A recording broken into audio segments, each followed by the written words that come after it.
कल वाली क्लास में बहुत सारी अवधारणाएं आप लोगों को बताई गई थी प्रमाण विभेद के संदर्भ में, जिसमें उपमान प्रमाण और अनुपलब्धि, इन दो प्रमाणों की चर्चा की गई थी। उसके पूर्व वाले क्लासेस में हम लोग ने शब्द प्रमाण, अनुमान और प्रत्यक्ष, इनको देखा था।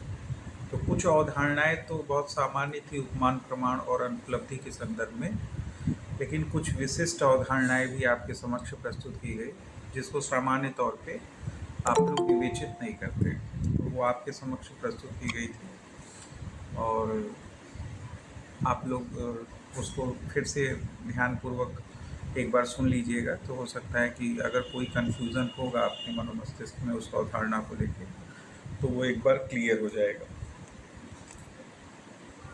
कल जो हम लोग चर्चा किए थे उपमान प्रमाण की, उसमें तो एक सामान्य अवधारणा जो चलती है वो तो है ही है, और जो आपको एग्जाम्पल भी दिया गया था वो ट्रेडिशनल एग्जाम्पल है गो और गवय वाला, नील गाय का।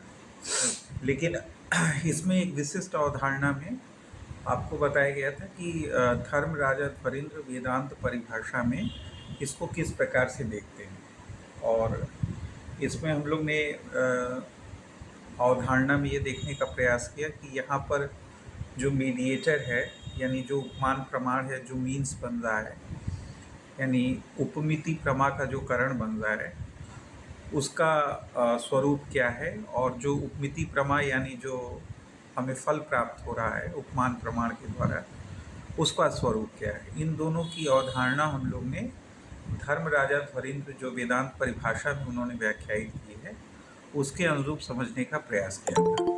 तो अगर सामान्य तरीके से इसको एक बार फिर आपके समक्ष प्रस्तुत किया जाए, तो बेसिकली जो उस समय हम लोग पिछले क्लास में हम लोग ने इस अवधारणा को बताया था कि यदि कोई व्यक्ति जो गाय से भिज्ञ है, यदि कोई ऐसा व्यक्ति जो गाय की जानकारी रखता है, गाय को देख चुका है, गाय को जानता है, और वह जब जंगल में जाता है और एक पशु को देखता है, ठीक है, उस पशु के साथ उसके चक्षु का क्या होता है, सन्निकर्ष होता है, तो उस समय उसको एक बोध होता है, उस समय उसको एक ज्ञान होता है, और उस ज्ञान का स्वरूप होता है जिसमें वह कहता है कि यह जो पशु है जिससे मेरे चक्षु का सन्निकर्ष हो रहा है वह गाय जैसा है।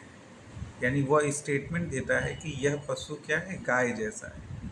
और फिर धर्म राजा ध्वरीन्द्र कहते हैं कि इस ज्ञान के पश्चात यह निश्चयात्मक ज्ञान होता है कि इस गवय जैसी या इस पशु जैसी मेरी गाय है, यह निश्चयात्मक ज्ञान होता है। तो आरंभिक रूप से बोध हुआ कि यह पशु गाय जैसा है, और इसके पश्चात हमें निश्चयात्मक बोध हुआ इस सादृश्य ज्ञान के आधार पे कि यह पशु या इस पशु जैसी मेरी गाय है। तो यहाँ पर यह अवधारणा आपको बताई गई कि आरंभिक रूप से जो बोध हो रहा था कि यह पशु गाय जैसा है, यह जो सादृश्य ज्ञान हो रहा था, इसको उपमान प्रमाण कहा गया।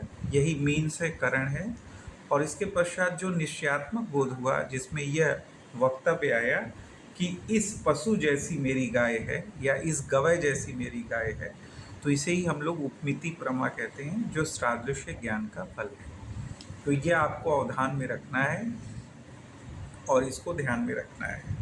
फिर जैसा कि एक आक्षेप होता है कि भाई इसका अंतर्भाव हम प्रत्यक्ष आदि प्रमाणों में कर सकते हैं, तो इसका क्या प्रत्युत्तर दिया गया ये पिछले क्लास में हम लोग स्पष्ट कर दिए हैं, तो उसके दोहराव की आवश्यकता नहीं है।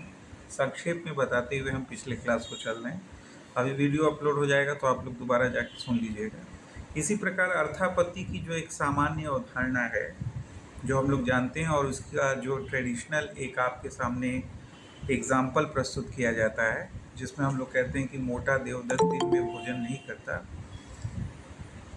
जिसमें हम लोग एक सामान्य अवधारणा प्रस्तुत करते हैं, एक एग्जाम्पल से हम लोग इसको समझने का प्रयास करते हैं कि मोटा देवदत्त दिन में भोजन नहीं करता।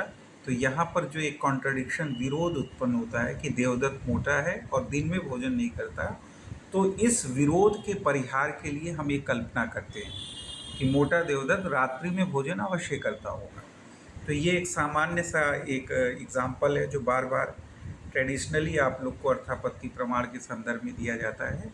यह तो एक सामान्य अवधारणा थी, लेकिन जो विशिष्ट अवधारणा थी जिसकी चर्चा धर्म राजा ध्वरीन्द्र ने अपनी वेदांत परिभाषा में दी है, और इसके संदर्भ में दो पदों का प्रयोग किया है, जिसकी चर्चा हम लोग ने कल की थी, उपपाद्य और उपपादक।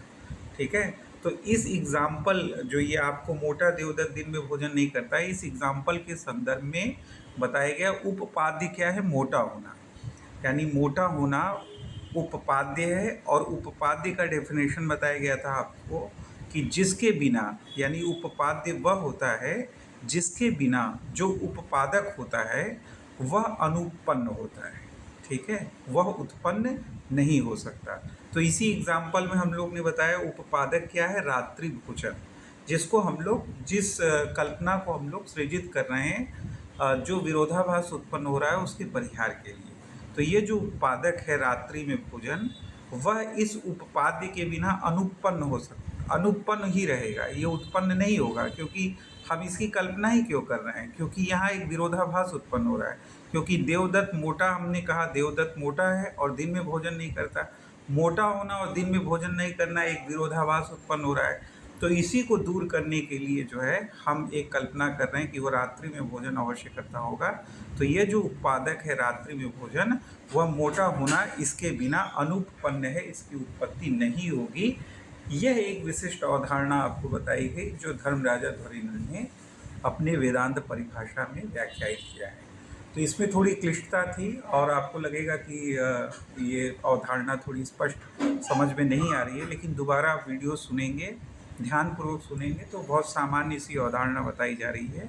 इसमें कोई ऐसी विशिष्ट चीज़ नहीं है। जो एग्जाम्पल दिया गया है उसी को ही दो टर्म के आधार पे धर्मराजा ध्वरीन्द्र ने व्याख्यायित किया है। और आपको इसलिए ये बातें बताई गई हैं, बताई जा रही हैं।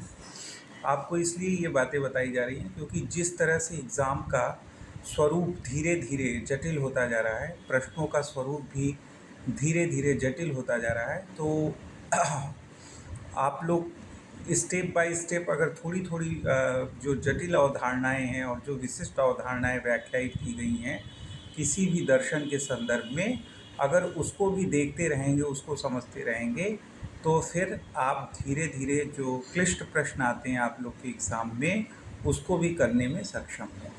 ठीक है, इसलिए जो है ये अवधारणाएं आपको बताई जा रही हैं और इस अवधारणाओं को आप धीरे धीरे अपने मनोमस्तिष्क में रखते हुए चलिए। और जैसे ही हम प्रश्नों की चर्चा आपके समक्ष करेंगे तो आपको प्रतीत होगा कि ये जो अवधारणाएं आपसे चर्चा की जा रही हैं ये सारी कितनी महत्वपूर्ण हैं, क्योंकि इनसे संबंधित अनेक प्रकार के प्रश्न आपके एग्ज़ाम में पूछे जा रहे हैं। दो प्रकार अर्थापत्ति के डिस्कशन किया गया था आपसे, श्रोता अर्थापत्ति और दृष्टा अर्थापत्ति। तो इसकी एक सामान्य अवधारणा थी, पिछले क्लास में किया गया था, तो इसके दोहराव की आवश्यकता नहीं है। पिछले क्लास अभी कल सुबह तक अपलोड हो जाएगा, तो आप लोग जो है उसको जाकर देख सकते हैं। ठीक है, और एक अनुपलब्धि की चर्चा की गई थी। तो अनुपलब्धि, जैसा हमने बताया कि अद्वैत वेदांती जो हैं अभाव को एक पदार्थ के रूप में मानते हैं और अभाव के ज्ञान के लिए एक विशिष्ट प्रमाण की कल्पना करते हैं, जिसको हम लोग अनुपलब्धि कहते हैं। तो भारतीय दार्शनिक परंपरा में, ज्ञान मीमांसीय विवेचना में, अभाव के लिए एक विशिष्ट प्रकार के प्रमाण की कल्पना कुछ दार्शनिक स्कूल्स करते हैं, जिसमें अद्वैत वेदांती भी हैं, और वो अनुपलब्धि के रूप में ख्यात प्राप्त है, अनुपलब्धि के रूप में जाना जाता है। ठीक है, तो इसकी भी एक विशिष्ट अवधारणा आपको इसकी चर्चा की गई थी और आरंभिक क्लासों में भी आप लोग को चर्चा किया गया था कि भारतीय ज्ञान मीमांसीय परंपरा में अनुपलब्धि एक विशिष्ट संदर्भ में प्रयुक्त की गई है। और यह विशिष्ट संदर्भ क्या था कि हम अनुपलब्धि कोई सामान्य अनुपलब्धि के संदर्भ में प्रयुक्त नहीं करते, बल्कि इसको एक विशिष्ट संदर्भ में प्रयुक्त करते हैं और इसके लिए एक विशिष्ट टर्म यूज़ करते हैं जिसको हम लोग कहते हैं योग्यानुपलब्धि। ठीक है, तो जो भी अनुपलब्धि या अनुपलब्धि का संदर्भ आता है वह योग्यानुपलब्धि के संदर्भ में ही आता है, सामान्य अभाव के संदर्भ में नहीं आता है। तो योग्यानुपलब्धि या योग्य अभाव क्या है जिसके संदर्भ में अनुपलब्धि का संदर्भ भारतीय दार्शनिक ज्ञान मीमांसी परंपरा में आता है, तो आपको बताया गया था कि सामान्य परिस्थितियों में अगर हमें किसी चीज़ का अभाव होता है, तो उसी के संदर्भ में अनुपलब्धि का संदर्भ आता है। अगर परिस्थितियां सामान्य नहीं हैं तो फिर वहाँ पे अनुपलब्धि का संदर्भ नहीं आता। इसको एक कुछ कंटेम्प्रेरी एग्जाम्पल्स के द्वारा, हमने सिनेमा हॉल के एग्जाम्पल के द्वारा भी बताया था आप लोग को कि अभाव जो होना चाहिए वह योग्य अभाव होना चाहिए, तो उसी संदर्भ में अनुपलब्धि प्रमाण का संदर्भ आता है। ठीक है, इसके संदर्भ में दो विशिष्ट बातें आप लोग से क्लास में लास्ट में चर्चा की गई थी, जिसकी चर्चा करके हम आज वाले टॉपिक की ओर चलने का प्रयास करेंगे। एक तो आप लोग से ये चर्चा की गई थी कि अनुपलब्धि प्रमाण का संदर्भ, ये एक विशिष्ट अवधारणा है, आप लोग ध्यान रखिएगा, क्योंकि अगर इसको ध्यान में नहीं रखेंगे ना तो इस प्रमाण को लेकर आप कंफ्यूज रहेंगे। देखिए यहाँ पर इस अनुपलब्धि प्रमाण का संदर्भ उसी वस्तु के अभाव के संदर्भ में आएगा जो प्रत्यक्ष योग्य होगा। तो ये आप लोग इसको नोट करके रख लीजिएगा, अपने अवधान में रख लीजिएगा, ध्यानपूर्वक इसको समझिएगा कि उसी वस्तु के अभाव के संदर्भ में अनुपलब्धि प्रमाण का संदर्भ आएगा जो प्रत्यक्ष योग्य होगा, जो अनुभव के योग्य होगा। जैसे जो लोग फिलॉसफी के बैकग्राउंड के नहीं हैं, अभी बहुत डिटेल में जाकर फिलॉसफी को नहीं समझे हैं, और जो लोग नेट वगैरह कर चुके हैं और फिलॉसफी को पढ़ रहे हैं काफ़ी दिनों से, उनके लिए एक सामान्य सी बात है कि जब हम लोग न्याय वैशेषिक दर्शन में पढ़ेंगे ना तो वहाँ पर अभाव के कुछ प्रकारों की चर्चा की गई है। ठीक है, जैसे इसमें एक अभाव होता है जिसको अत्यंता भाव कहते हैं, एब्सोल्यूट एब्सेंस कहते हैं, अत्यंता भाव कहते हैं। इसको हम लोग त्रैकालिक अभाव भी कहते हैं, यानी ऐसा अभाव जो न पहले था, न है और न भविष्य में होगा, तो इसको त्रैकालिक अभाव कहते हैं। इसके एग्जाम्पल में जैसे दिया जाता है वायु में रूप का अभाव, एक ट्रेडिशनल एग्जाम्पल दिया जाता है कि वायु में जो रूप का अभाव होता है, यह अभाव त्रैकालिक अभाव होता है, न पहले ये वायु में रूप था, न अभी है, न भविष्य में कभी होगा। इसी प्रकार जैसे कुछ एग्जाम्पल दिए जाते हैं, जैसे आकाश कुसुम का, तो आकाश में आकाश कुसुम का या आकाश में आकाश कुसुम का अभाव ऐसा कह दें, या शस श्रृंग यानी जो खरगोश होता है उसमें जो सिंह का अभाव होता है। तो ये सारी जो एग्जाम्पल्स अभाव के दिए जा रहे हैं, इन सब के संदर्भ में अनुपलब्धि प्रमाण का संदर्भ नहीं आएगा, क्योंकि इनमें से जितनी की चर्चा आपसे की गई है वह सभी वस्तु वो नहीं है जो प्रत्यक्ष योग्य। जो प्रत्यक्ष योग्य होंगे उन्हीं के संदर्भ में अनुपलब्धि प्रमाण का संदर्भ आएगा, और इसी के लिए हम लोग टर्म यूज़ कर रहे हैं जो सामान्य परिस्थितियों में, जिसको हम लोग योग्य अनुपलब्धि कह रहे हैं। जैसे आप लोग को कल एग्जाम्पल में बताया गया कि यदि घट जो है किसी फर्श पे रखा हुआ है, सामान्य परिस्थितियां हैं, और थोड़ी देर बाद लौट के आने के पश्चात हम देख रहे हैं कि जहाँ पर हमने घट को देखा था वहाँ पर घट नहीं है, तो उन्हीं सामान्य परिस्थितियों के होते हुए भी वह घट वहाँ पर नहीं दिखाई दे रहा है, तो उस भूतल पर घट का अभाव है। तो अब यहाँ पर अद्वैत वेदांती कहेंगे कि यह जो भूतल पे घट का अभाव है, इसका जो हमें बोध हो रहा है एक विशिष्ट प्रमाण से हो रहा है, जिसको हम लोग अनुपलब्धि प्रमाण कहते हैं। ठीक है, इसका हमें एक विशिष्ट प्रमाण से बोध हो रहा है, जिसको हम लोग अनुपलब्धि प्रमाण कहते हैं, क्योंकि यह योग्य अनुपलब्धि है। सामान्य परिस्थितियों में, यानी जिस वस्तु का अभाव हो रहा है वह प्रत्यक्ष के योग्य है। किसका अभाव हो रहा है? भूतल पे घट का अभाव हो रहा है, तो जो घट है वह क्या है? प्रत्यक्ष योग्य है। तो प्रत्यक्ष योग्य है, सामान्य परिस्थितियों के रहते हुए हमें उसका अभाव कुछ देर लौट आने के बाद उस भूतल पर दिखाई दे रहा है, तो हम कहेंगे कि यह जो बोध हो रहा है हमें भूतल पे घट का अभाव का, और वेदांती कहेंगे कि ये एक विशिष्ट प्रमाण से होता है, जिसको हम लोग अनुपलब्धि प्रमाण कहते हैं। ठीक है, तो इसी प्रकार जैसे कुछ एग्जाम्पल्स दिए जाते हैं कि बहुत दूर स्थित कोई पदार्थ है जिसको हम लोग देख नहीं पा रहे हैं, तो वहाँ पर जो अनुपलब्धि हो रही है, क्या उसके संदर्भ में भी वहाँ पर जो हमें अभाव का अनुभव हो रहा है उसके संदर्भ में भी अनुपलब्धि प्रमाण का संदर्भ आएगा? तो हम कहेंगे नहीं आएगा। इसलिए क्योंकि जो चीज़ अत्यंत दूर है वह ज्ञान योग्य नहीं है।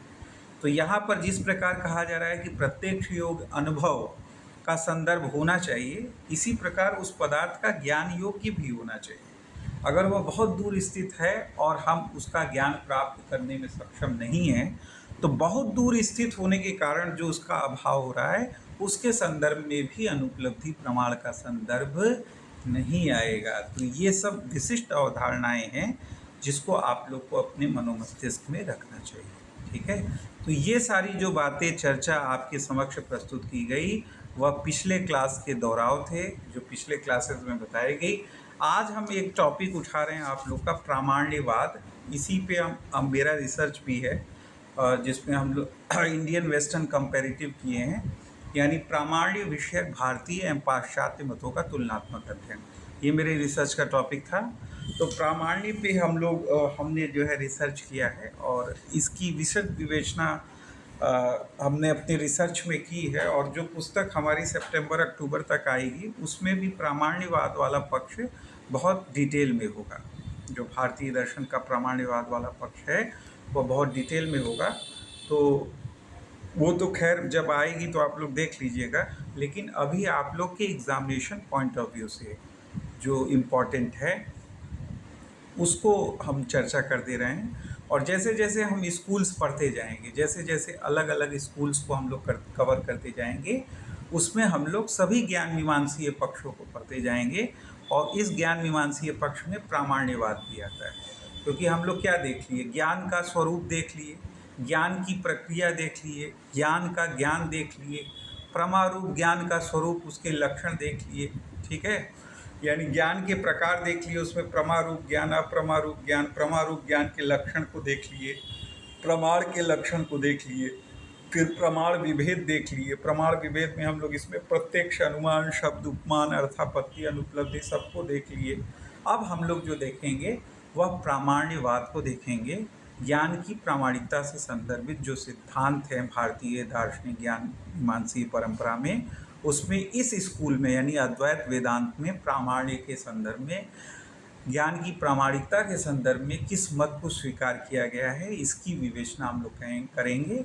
और अगर संभव होगा तो वैसे जैसे कल हमने बताया था कि इनका जो भ्रम संबंधी सिद्धांत है अनिर्वचनीय ख्यातिवाद, वह अध्यास ही है। और अध्यास की चर्चा हम लोग विशद रूप में पहले ही कर चुके हैं। माया अध्यास इसके संदर्भ में, वही स्मृति रूप परत्र पूर्व दृष्टा अभाषा अध्यास है, तस्मिन् तद्बुद्धि और अन्य से अन्य अभासता अध्यास है। तो इसी की व्याख्या है इनका भ्रम संबंधी सिद्धांत। इसकी विवेचना पूर्व ही हो चुकी है, इसलिए बहुत दोहराव की आवश्यकता नहीं है। अगर थोड़ी बहुत ज़रूरत पड़ेगी तो कल के क्लास में हम अनिर्वचनीय ख्यातिवाद की चर्चा करके अद्वैत मत के नीति मीमांसीय पक्ष को बताएंगे, आप लोग के समक्ष मोक्ष संबंधी विचार को बताएंगे। जैसे उसमें मोक्ष को क्या कहा गया है अद्वैत दर्शन में, नित्य अशरीरत्व।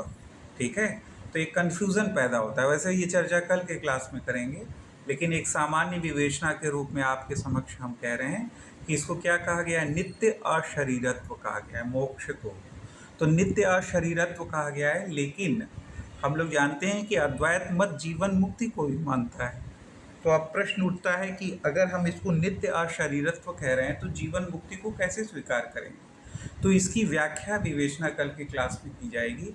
और भी कुछ विशिष्ट व्याख्याएं विवेचनाएं हैं इनके मोक्ष संबंधी विचार के अंतर्गत, जो सामान्य रूप से जिनकी चर्चा आप लोग से नहीं की जाती, उसकी चर्चा आप लोग से की जाएगी।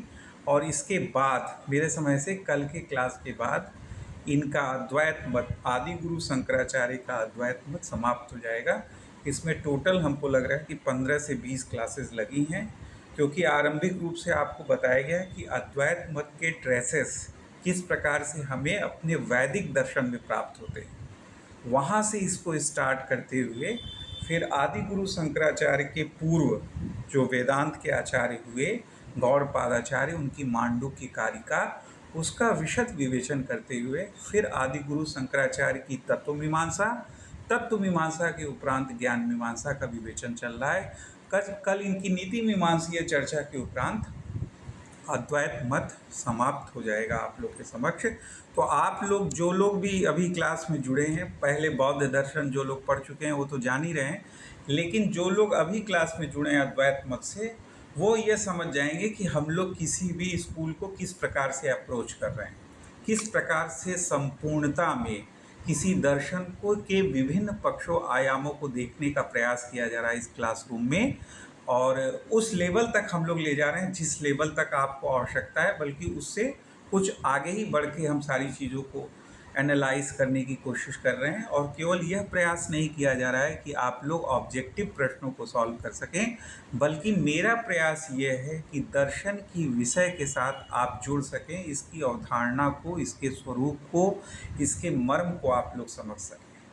यह दर्शन डिमांड क्या करता है, किस प्रकार अपने जीवन में उसको उतारना है, इसको आत्मसात करना है, इस विषय के साथ न्याय करना है, यह मेरा प्रयास है।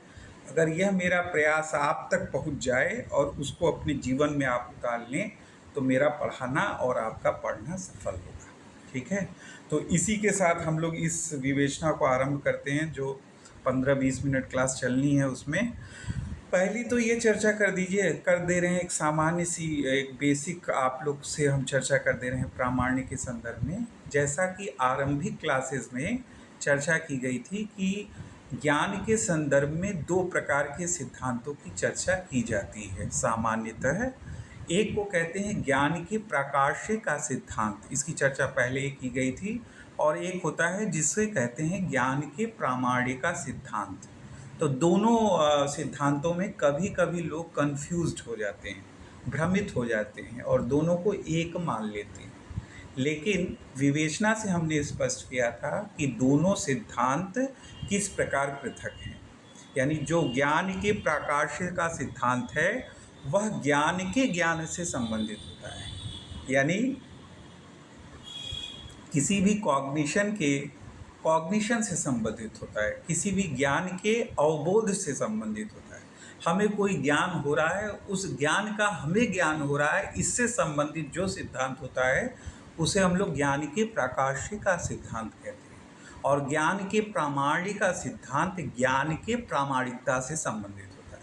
यानी जो हमें पहले बोध हुआ, फिर बोध का बोध हुआ कि हमें ज्ञान हो रहा है, तत्पश्चात यह प्रश्न उठता है कि यह जो बोध हुआ वह प्रामाणिक है कि अप्रामाणिक है। ठीक है, अब जब यह प्रश्न उठा आपके समक्ष कि यह ज्ञान प्रामाणिक है या अप्रामाणिक है, तो यहाँ दो संदर्भ उभरते हैं। यानी यह जो प्रश्न उठ रहा है ज्ञान प्रामाणिक है कि अप्रामाणिक है, यही चर्चा भारतीय दार्शनिक ज्ञान मीमांसीय विवेचना में प्रामाण्यवाद के रूप में जानी जाती है। इसी को एक टॉपिक के अंदर हम लोग डिस्कस करते हैं। भारतीय दार्शनिक ज्ञान मीमांसीय विवेचना में इसको कहते हैं प्रामाण्यवाद। ज्ञान की प्रामाणिकता और अप्रामाणिकता से संबंधित विभिन्न प्रकार के दृष्टिकोणों की विवेचना इस टॉपिक के अंदर की जाती है। तो जैसा आपसे चर्चा किया गया कि हम कह रहे हैं कि यह जो ज्ञान हमें प्राप्त हो रहा है वह प्रामाणिक है या अप्रामाणिक है, तो यहाँ दो प्रश्न उठते हैं और इन्हीं दो प्रश्नों के उत्तरों में संपूर्ण विवेचना निहित होती है। कौन से दो प्रश्न उठते हैं? पहला कि जो ज्ञान हमें प्राप्त हो रहा है वह प्रामाणिक है या अप्रामाणिक है। यहाँ हम एक दृष्टि से यह देखने की कोशिश करते हैं कि यह जो ज्ञान की प्रामाणिकता है इसकी उत्पत्ति किस रूप में हो रही है, या ज्ञान की जो अप्रामाणिकता है इसकी उत्पत्ति किस रूप में हो रही है। और दूसरा प्रश्न जो हम देखने की कोशिश करते हैं कि यह जो ज्ञान की प्रामाणिकता उत्पन्न हो रही है इसका बोध हमें किस प्रकार हो रहा है, इसकी ज्ञप्ति हमें किस प्रकार हो रही है, इसका बोध हमें किस प्रकार हो रहा है। इसी प्रकार जो ज्ञान की अप्रामाणिकता उत्पन्न होती है उसका बोध हमें किस प्रकार हो रहा है। इन्हीं दो प्रश्नों के उत्तरों के संदर्भ में संपूर्ण विवेचना चल रही होती है। इसी को हम लोग कहते हैं ज्ञान की प्रामाणिकता के ज्ञप्ति और उत्पत्ति से संबंधित दृष्टिकोण। ठीक है, अभी तक सामान्य रूप से जो आप लोग विवेचना पढ़ रहे होंगे, मुझे मालूम है पहली चीज़ तो प्रामाण्यवाद के संदर्भ में यहाँ मुझसे सहमत होंगे, और पुराने लोग भी जो लोग जुड़े हैं वह भी सहमत होंगे कि सभी लोग ट्रिक से इसको याद करते हैं। अगर हम गलत हो रहे हैं तो हमें ठीक करिएगा। सभी लोग जो लोग पुराने यहाँ पे पढ़ रहे हैं पहले से भी, आप लोग जानते होंगे कि प्रामाण्यवाद के संदर्भ में हम ट्रिक लगा के चीज़ों को याद करते हैं। जहाँ जटिलता आने लगती है वहाँ हम ट्रिक लगाने लगते हैं। लेकिन आप ट्रिक तो लगा देते हैं, कोई एग्ज़ाम पास कर देते हैं, लेकिन जिसको कहते हैं आपकी आत्मा हमेशा कचोटती होगी कि आखिर जो कोई, हम तो पढ़ रहे हैं दर्शन हम क्यों पढ़ने आए? दर्शन हम इसलिए पढ़ने आए ताकि हम तार्किकता से किसी संदर्भ में विवेचना कर सके, विश्लेषण कर सके। अगर हम वह करने में ही सक्षम नहीं है तो इस विषय के साथ न्याय क्या कर रहे हैं? तो अगर हमें प्रामाण्यवाद को ट्रिक से याद करना है, इसको रटना ही है, तो फिर दर्शन पढ़ना ही क्यों? कोई और विषय ले लिए होते जिसमें हमें रटना ही होता, ट्रिक लगाना ही होता, तो फिर वहाँ हम सफल हो जाते। तो इसलिए आप लोग अब मेरे क्लासरूम के बाद प्रामाण्यवाद को कृपया ट्रिक से मत याद करिएगा। इसकी अवधारणा आप लोग को एक एक स्कूल की बताते चलेंगे। उसी अवधारणाओं को अपने अवधान में रखकर बिना किसी कन्फ्यूज़न के सही ऑप्शंस का चुनाव करते रहिएगा। और कोई प्रश्न आ जाए आईएएस में या फिर आप लोग के असिस्टेंट प्रोफेसर की मुख्य परीक्षा में लिखने के लिए, तो विस्तार पूर्वक उसकी विवेचना करिएगा जो आप लोग की क्लासेस में बताया जा रहा है। तो आरंभिक विवेचना से आपको स्पष्ट हो गया कि दो प्रकार के प्रश्न ज्ञान के प्रामाणिकता और अप्रामाणिकता के संदर्भ में उठते हैं। एक, जो हमारे ज्ञान की प्रामाणिकता है उसकी उत्पत्ति किस रूप में हो रही है।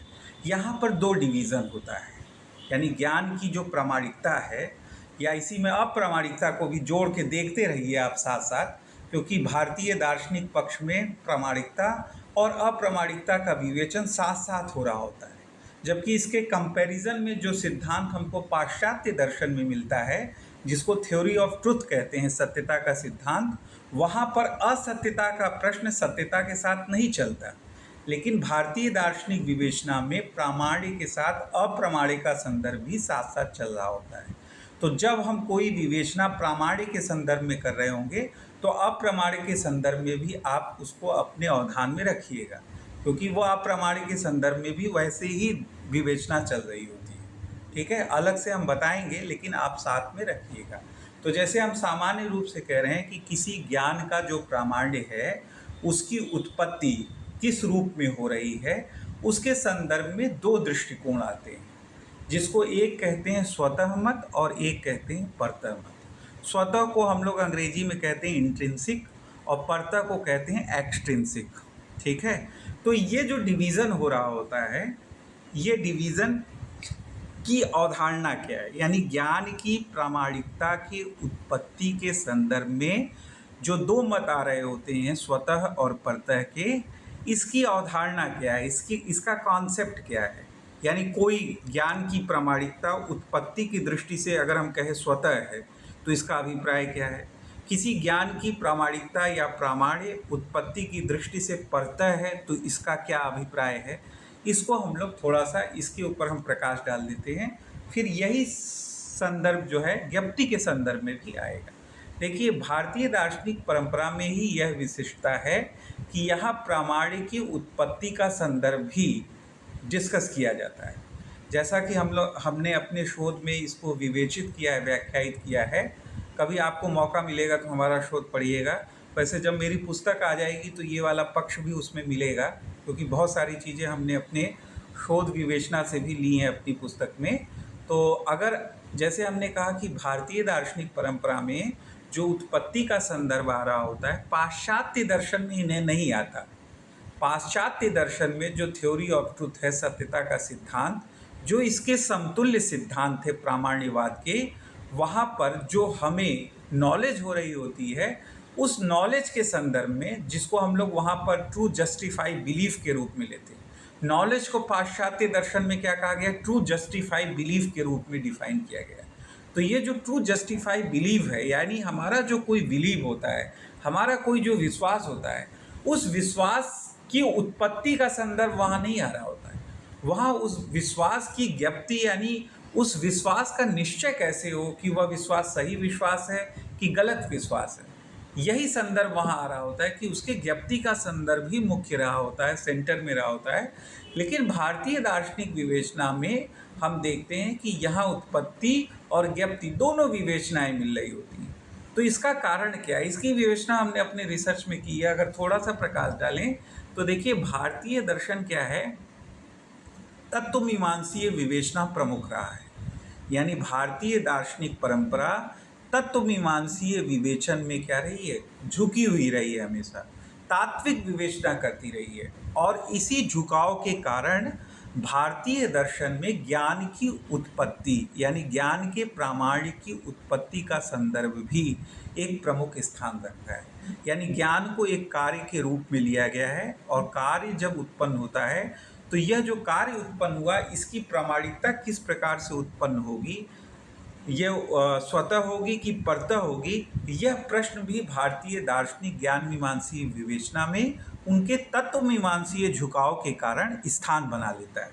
इसकी आलोचना की जाती है। जैसे एक बहुत बड़े फिलोसफर हैं जे मोहांती करके, इन्होंने एक प्रसिद्ध पुस्तक लिखी है, उसमें उन्होंने भारतीय दर्शन की इस संदर्भ में आलोचना की है कि अनावश्यक रूप से भारतीय दर्शन प्रामाण्य के उत्पत्ति के संदर्भ की विवेचना कर रहा होता है, जिसकी कोई आवश्यकता नहीं, क्योंकि हमारा प्रमुख संदर्भ जो है किसी भी प्रामाण्य के ज्ञप्ति से संबंधित होता है।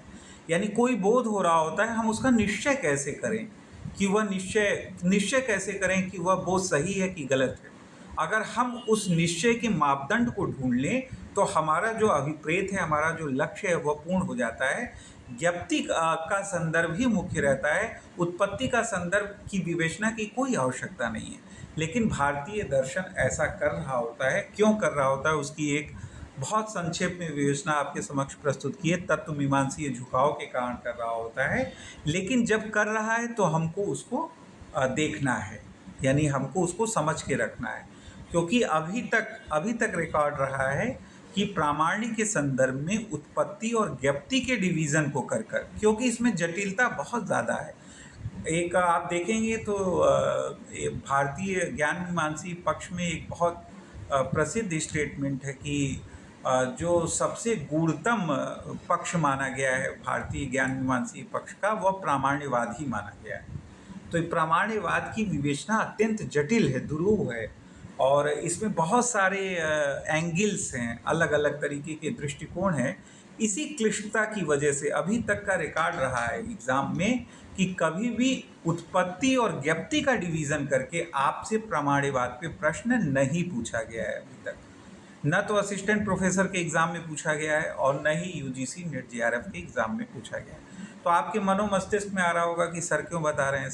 सर इसलिए बता रहे हैं कि पहली चीज़ तो मेरा रिसर्च है इसमें, इसलिए स्वाभाविक है कि जब इस टॉपिक को हम छुएंगे, इसको पढ़ाएंगे आपको, तो मेरा मन ही नहीं मानेगा कि हम कुछ ऐसे जर्नल सा बता के आपको चले जाएं।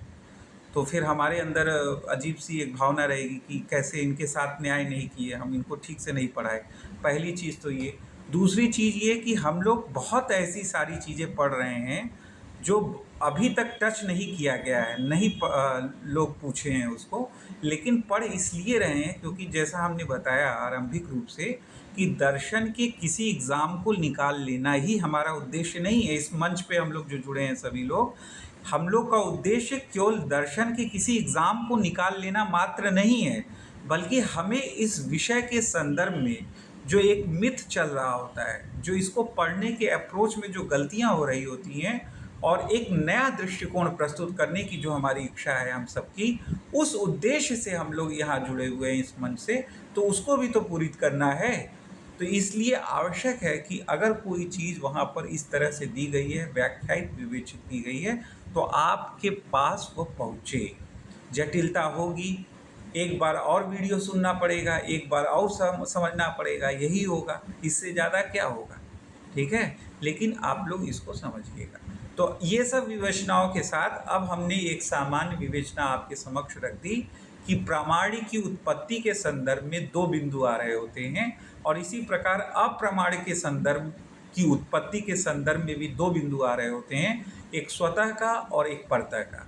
अब प्रश्न उठता है कि यह जो पद प्रयुक्त हो रहा है स्वतः और परतः, इसका अभिप्राय क्या है, इसका अर्थ क्या है। यानी जब हम कहते हैं किसी ज्ञान का प्रामाण्य स्वतः है, और जब हम कहते हैं किसी ज्ञान का प्रामाण्य परतः है, तो इसका अभिप्राय क्या है। देखिए, इसका जो सामान्य अभिप्राय है, जो व्याख्यायित किया गया है, जो आपको अवधान में, आपको मनोमस्तिष्क में रखना है, वह यह है कि जिन सामान्य सामग्री से, यानी ज्ञान उत्पत्ति सामग्री से कोई ज्ञान उत्पन्न हो रहा होता है। ध्यानपूर्वक सुनिएगा कि जब कोई ज्ञान जिन सामान्य ज्ञानात्मक कारण सामग्री से उत्पन्न हो रहा होता है, किसी भी ज्ञान को उत्पन्न करने के लिए कुछ कारण सामग्री चाहिए ना। जैसे हम लोग कहते हैं कि सामने घट रखा है उसका हमें प्रत्यक्ष हो रहा है, तो प्रत्यक्ष क्या होगा? किसी देश में होगा, किसी काल में होगा, किसी को होगा, होगा ना? कैसे होगा? तो इंद्रिया सन्निकर्ष होगा। तो ये सब परिस्थितियां हैं ना जो किसी ज्ञान को उत्पन्न कर रही हैं, जिसके कारण यह ज्ञान उत्पन्न हो रहा है। तो यही कहा जा रहा है कि ज्ञान जिन सामान्य कारणात्मक परिस्थितियों से उत्पन्न होता है, जब ज्ञान का प्रामाण्य भी उन्हीं सामान्य कारणात्मक परिस्थितियों से उत्पन्न हो, तो उसे ज्ञान के प्रामाण्य का स्वतः मत कहते हैं। यही इसका डेफिनेशन है। ठीक है, इसको ध्यानपूर्वक सुन के अपने अवधान में रखिएगा कि कोई पर्टिकुलर ज्ञान जिन सामान्य ज्ञानात्मक कारणात्मक परिस्थितियों से उत्पन्न होता है, उन्हीं सामान्य ज्ञानात्मक कारणात्मक परिस्थितियों से उस ज्ञान का प्रामाण्य भी उत्पन्न हो, तो हम कहेंगे कि उस ज्ञान का प्रामाण्य की उत्पत्ति क्या है? स्वतः है। यही। और फिर परता का क्या है? ठीक इसके अपोजिट चले जाएंगे, यानी जिन सामान्य कारणात्मक परिस्थितियों से कोई ज्ञान उत्पन्न हो, अगर उसका प्रामाण्य उन सामान्य कारणात्मक परिस्थितियों से भिन्न कारणात्मक परिस्थितियों से उत्पन्न हो, तो हम कहेंगे कि उस ज्ञान का प्रामाण्य क्या है? परतः है। ठीक है, उत्पत्ति की दृष्टिकोण से। ये इतनी बात समझ में आ गई। जटिलता है, देखिए तो जटिलता है, मान रहे हैं कि इसमें जटिलता है, लेकिन हम बिना देखे बोल रहे हैं, तो इसका मतलब इसकी अवधारणा है, क्योंकि हम तो अपने मस्तिष्क में रख रहे हैं, और न तो पढ़ाने से पहले हम बहुत कुछ देख पढ़ रहे थे, ये पढ़ा हुआ है मस्तिष्क में। तो इसको जब आप अपने मस्तिष्क में रख लेंगे तो आपको बार बार भूलने की आदत नहीं होगी। जैसे कुछ लोग कहते हैं कि हमें भूल जाता है, भूल तभी जाएगा जब तक आप इसके कोर को नहीं समझेंगे, किसी भी टॉपिक के कोर को नहीं समझेंगे, तब तक वो भूलता जाएगा। जब एक बार उसकी अवधारणा को स्ट्रक्चर्ड वे में आप अपने मनोमस्तिष्क में रख देंगे तो जल्दी नहीं भूलेगा। भूलता हमें भी बहुत कुछ है, लेकिन जो कोर रहता है वो हमेशा मेरे मस्तिष्क में बना रहता है। ठीक है, आप कितना भी बड़ा व्यक्ति क्यों ना हो, कितना भी बड़ा प्रोफेसर हो, कितना बड़ा वो जब भी कोई क्लास लेने जाता है तो एक बार स्ट्रक्चर जरूर देखता है, इसमें कोई दो राय नहीं है। जैसे हमको प्रामाण्यवाद पढ़ाना है तो भले हम न देखें, क्योंकि मेरा इस पर रिसर्च है, लेकिन जब भी कोई अन्य टॉपिक हम पढ़ाते हैं तो एक बार 10 मिनट 15 मिनट जरूर स्ट्रक्चरिंग देखी जाती है। बिना स्ट्रक्चरिंग देखे प्रेजेंटेशन ठीक नहीं रहती। तो ये रूल रहता है, इसमें कोई वो नहीं है। लेकिन धीरे धीरे आपकी स्थिति ऐसी हो जाएगी कि जितने भी टॉपिक्स हैं और जितने भी टॉपिक्स का जो कोर है वह सब आपके मस्तिष्क में धीरे धीरे बैठ जाएगा। ठीक है, इसलिए जो है आप लोग को परेशान होने की आवश्यकता नहीं है। इसलिए धीरे धीरे धीरे धीरे करके आप मनोमस्तिष्क में सारी चीज़ों को बैठाते रहिए, उसकी अवधारणाओं को समझते रहिए। इसलिए धीरे धीरे करके वो सारी चीज़ें एज इट इज़ आपके मनोमस्तिष्क में आ जाएंगी। पहली चीज़ तो ये। तो उत्पत्ति के संदर्भ में जो स्वतः और परतः का संदर्भ है ये आप समझ गए। इसी प्रकार जो ज्ञप्ति का संदर्भ होता है, यानी जब हमें कोई बोध हुआ तो उत्पन्न तो हो गया, अब या तो स्वतः उत्पन्न हुआ होगा या तो परतः उत्पन्न हुआ होगा। लेकिन जब उत्पन्न हो गया तो हमें किस प्रकार से वह प्राप्त होता है, यानी उसकी ज्ञप्ति कैसे होती है, उसका हम निश्चय कैसे करते हैं, इसके संदर्भ में भी दो डिवीज़न हो जाता है, एक तो स्वतः का और एक परतः का। तो इसका भी डेफिनेशन क्या है कि जिन सामान्य संदर्भों से हमें किसी ज्ञान का ज्ञान हो रहा होता है, जब ज्ञान के प्रामाण्य का भी निश्चय उन्हीं सामान्य संदर्भों से, उन्हीं परिस्थितियों से हो जाए, तो हम कहेंगे किसी भी ज्ञान के प्रामाण्य का जो ज्ञप्ति है वह स्वतः है। और जब ठीक इसका अपोजिट हो जाए कि यानी कोई ज्ञान, उस ज्ञान का ज्ञान जिन सामान्य परिस्थितियों से हो रहा है, उन सामान्य परिस्थितियों से भिन्न हमें परिस्थितियाँ आवश्यक प्रतीत हो उस ज्ञान के प्रामाण्य के बोध के लिए, तो हम कहेंगे कि यहाँ ज्ञान के प्रामाण्य का जो बोध है या निश्चय है वह क्या है? एक्सट्रिंसिक है, परतः है। इस रूप में हम इसको स्वीकार करें। ठीक है, तो यही सामान्य सी एक विवेचना है जो कि ज्ञान के प्रामाण्य की उत्पत्ति और ज्ञान के प्रामाण्य के ज्ञप्ति का संदर्भ देती है। और यह संदर्भ प्रामाण्य के साथ अप्रामाण्य में भी होता है, यानी अप्रामाणिक की उत्पत्ति भी स्वतः और परतः मानी जाती है और अप्रामाणिक की ज्ञप्ति भी स्वतः और परतः मानी जाती है। ठीक है, तो अब ये जो एक विवेचना आपके समक्ष प्रस्तुत की गई, मुझे ऐसा पूरी तरह से यकीन है कि इस तरह से आप कभी भी प्रामाण्यवाद को अप्रोच नहीं किए होंगे सामान्य तौर पे, क्योंकि यह जो ज्ञप्ति और उत्पत्ति वाला संदर्भ है, डिवीज़न करके कभी भी आपको पढ़ाया नहीं जाता, नहीं बताया जाता, इसलिए यह पक्ष आपसे हमेशा छूटा रहता है, जबकि इस पक्ष के समझे बिना हम इसके साथ कभी भी न्याय नहीं कर पाएंगे। तो 2-3 मिनट और लेके आज क्लास समाप्त करते हैं, फिर कल इसकी विस्तार पूर्वक विवेचना करके हम लोग अनिर्वचनीय ख्यातिवाद को देखकर इसको समाप्त कर देंगे और थोड़ा सा हम लोग नीति मीमांसीय पक्ष भी इसका देख लेंगे। आप आज यह बस केवल अपने मन में रखिए आप सभी कि यहाँ पर यानी अद्वैत मत में जो प्रामाण्य है वह उत्पत्ति और ज्ञप्ति दोनों दृष्टिकोणों से स्वतः है। तो यही आपसे प्रश्न पूछा जाएगा यूजीसी नेट जेआरएफ में, इतना आप लोग ध्यान रखिएगा। और वो तो ज्ञप्ति वाला ही संदर्भ पूछते हैं, उत्पत्ति का तो कभी डिवीज़न करके पूछे ही नहीं आज तक। लेकिन ध्यान रखिएगा, आप कल जो इसकी विस्तार पूर्वक विवेचना बताई जाएगी कि क्यों यह जो है उत्पत्ति का संदर्भ स्वतः है और इनकी ज्ञप्ति का संदर्भ स्वतः है, और इनके ऊपर कौन से आक्षेप लगते हैं और आक्षेप का प्रत्युत्तर किस प्रकार दे रहे होते हैं, ये सारी चीज़ों का तो इसका संदर्भ हम लोग कल पढ़ेंगे। लेकिन यह ध्यान रखिए कि प्रामाण्य, उत्पत्ति और ज्ञप्ति दोनों दृष्टिकोणों से अद्वैत मत में स्वतः इंट्रिंसिक स्वीकार किया गया है। तो आप लोग को जो अभी विवेचना बताई गई है, इससे आप लोग अब स्पष्ट होंगे कि अगर यह स्वतः मान रहे हैं प्रामाण्य की उत्पत्ति को, तो इसका अभिप्राय क्या है। अद्वैत मत यह मान रहा है कि जिन सामान्य कारणात्मक परिस्थितियों से कोई ज्ञान उत्पन्न हो रहा है, उन्हीं सामान्य कारणात्मक परिस्थितियों से उसका प्रामाण्य भी उत्पन्न होगा, इसीलिए यह स्वतः को मान रहे हैं। अब स्पष्ट हो गया। फिर प्रामाण्य की ज्ञप्ति को यह स्वतः मान रहे हैं, तो इसका अभिप्राय है कि जिन परिस्थिति जन्य संदर्भों से किसी ज्ञान का हमें ज्ञान हो रहा है, उन्हीं सामान्य परिस्थिति जन्य संदर्भों से हमें प्रामाण्य की ज्ञप्ति का भी निश्चय हो रहा है।